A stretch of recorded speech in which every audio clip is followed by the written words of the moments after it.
കേരളത്തിലെ തൃശൂർ ജില്ലയിൽ സുപ്രസിദ്ധമായ സർപ്പാരാധനാകേന്ദ്രമാണ് പാമ്പുമേക്കാട്ടുമൻ. ഐതിഹ്യങ്ങൾ നിറഞ്ഞ പാമ്പുമേക്കാട് ഒരു കാലത്ത് മേക്കാട് മാത്രമായിരുന്നു. മേക്കാട്ടുമനയിൽ സർപ്പാരാധന ആരംഭിച്ചതോടെയാണ് പാമ്പുമേക്കാട് എന്നറിയപ്പെടാൻ തുടങ്ങിയത്. മന്ത്രതന്ത്ര പ്രവീണരായിരുന്നുവെങ്കിലും ദുസ്സഹമായ ദാരിദ്ര്യദുഃഖം അനുഭവിക്കാനായിരുന്നു മേക്കാട്ടുമനക്കാരുടെ വിധി.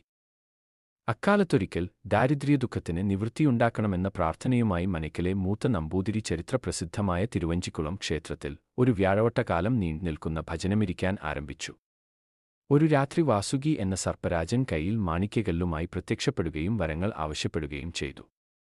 സർപ്പരാജന്റെ സാന്നിധ്യം തന്റെ ഭവനത്തിൽ എല്ലായ്പ്പോഴും ഉണ്ടാകണമെന്നും തന്റെ ദാരിദ്ര്യദുഃഖത്തിന് അറുതിവരുത്തണമെന്നും വരം അരുളാൻ ആവശ്യപ്പെട്ടെന്നും വാസുകി നൽകുകയും ചെയ്തു എന്നുമാണ് വിശ്വാസം.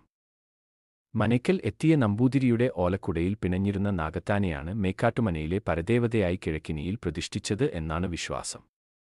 വാസുകിയിൽ നിന്നും ലഭിച്ച മാണിക്യക്കല്ല് മനയിൽ ഇപ്പോഴും സൂക്ഷിച്ചിരിക്കുന്നതായും വാസുകിയും നാഗേക്ഷിയമ്മയും ഇവിടെ കുടികൊള്ളുന്നതായും വിശ്വസിക്കുന്നു.